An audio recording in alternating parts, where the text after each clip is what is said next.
বড় বোনের পছন্দের কিছু রান্না করব, কারণ অনেক দিন যাবতই পছন্দের রান্নাগুলা খেতে পারছে না, কারণ হসপিটাল থাকতেছে, একদমই খাওয়ার রুচি নেই, কোনো কিছু নেই। তার জন্য রুচি বাড়ানোর জন্য ওর জন্য কিছু আয়োজন করতেছি।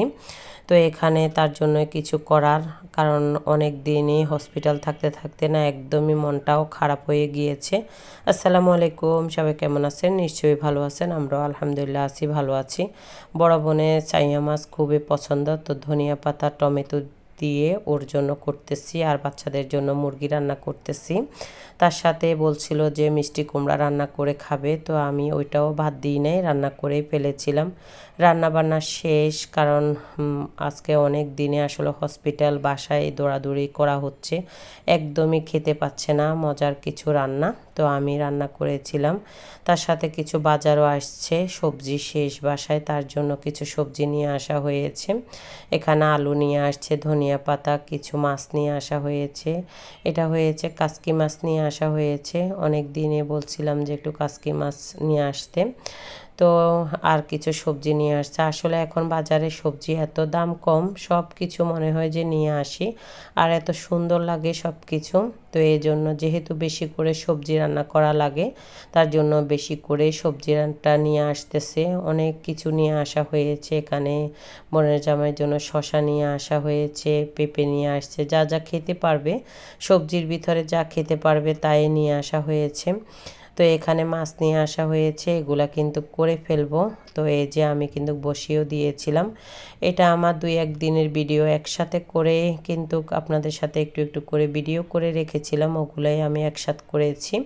কারণ এত ব্যস্ততার ভিতরে থেকেই কোনো কিছুই করতে পারছি না, কারণ হসপিটাল বাসায় যারা হসপিটালে থাকে তারাই বুঝে। তো এখানে ফুলকপি রান্না করা হয়েছে, আরও কিছু মাছ রান্না করা হয়েছিল, সবজি রান্না করা হয়েছে। তার সাথে সন্ধ্যাবেলা বোনে বলছিল যে একটু পেঁয়াজু খাবে, তো আমি মজা করে ফ্রিজে আমার ডালটা কড়াই ছিল, তার জন্য কিন্তু কার দেরি করি নাই, একদমই বের করে পেঁয়াজুর জন্য সব কিছু দিয়ে আমি কিন্তু পেঁয়াজু ভাজতেও চলে আসছি।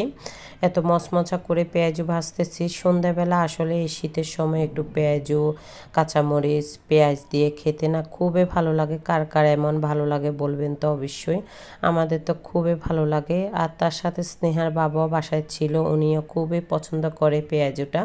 তো আমি কিন্তু একদমই মচমচা করে ভাজতেছি, আর সবাই মিলে গরম গরম খাচ্ছে। আসলে সব কিছুই ভালো লাগে সবাই থাকলে।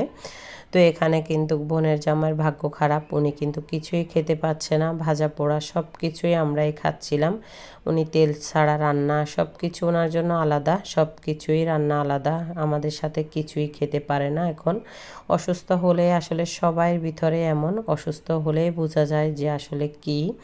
তো এখন সুস্থ থাকলে তো সব কিছু খেত, আর অসুস্থ থাকাতে পেঁয়াজুটা খুবই মজা হয়েছে। ভাইয়া খেতে পাচ্ছে না, আমরা সবাই মিলে খাচ্ছি মজা করে।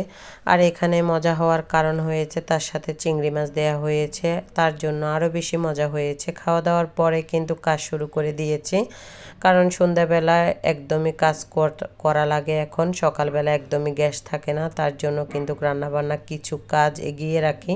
তো এখানে ধনিয়া পাতা আর পালং শাক নিয়ে আসছে, এগুলো ভেজে রেখে দিব। আর এখানে কিছু বাজার নিয়ে আসছে, কারণ আমার শুকনা বাজার অনেকগুলা শেষ হয়ে গিয়েছে, তার জন্য কিছু কিছু বাজার নিয়ে আসছে, যা টাকা হয়েছে তাই থেকে কিন্তু নিয়ে আসা হয়েছে। তার সাথে মজার একটা জিনিস নিয়ে আসছে, এখানে কিন্তু সিমের বিচি নিয়ে আসছে, আমাদের পাস্ট নিয়ে আসা হয়েছে, আর কিন্তু এই বছর এখনো খাওয়া হয়নি। এখন বাজারগুলোকে সুন্দর করে গুছিয়ে রাখার পালা। আসলে বাজার নিয়ে আসলে হয় না, সব কিছু গুছিয়ে রাখতে হয়, এত এত কাজ করতেছি। আজকের ভিডিওটা কেমন হয়েছে অবশ্যই কমেন্টস করে জানাবেন। ভালো লাগলে একটা লাইক কমেন্ট শেয়ার করবেন, ফেসবুক পেজটাকে ফলো করবেন, ইউটিউব চ্যানেলটা সাবস্ক্রাইব করবেন। আর এই যে মজার একটা জিনিস নিয়ে আসছে, এই জিনিসটা যখন দেখি তখনই আমার শ্বশুরের কথা মনে পড়ে, উনি খুবই পছন্দ করতেন। তো আজকের মতো এখানেই বিদায়, সবাই ভালো থাকবেন, আসসালামু আলাইকুম।